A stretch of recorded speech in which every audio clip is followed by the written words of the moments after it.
Okay, so I'm just taking a look at the email that you sent me, and I probably should have told you to do this in a different way, but it shouldn't be difficult now. Basically, what I did was I went to the first license here and just added it to the Google Drive. So if you watch what I'm doing, just hit Save to Drive, and then it's going to ask me if I want to organize it, which I do, and go into the missing licenses. So basically, I just want them all to be together now. So missing licenses, move, hit OK. And if you go back into that spreadsheet, you could see that that new license, which was what state? Georgia, now appears there.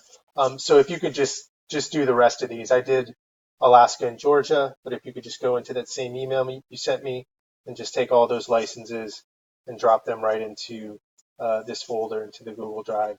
And I'll probably have you in the future if I have other things that are being uploaded. Instead of emailing them back like that to me, I'll probably just ask you to add them to the Google Drive. Okay, thank you.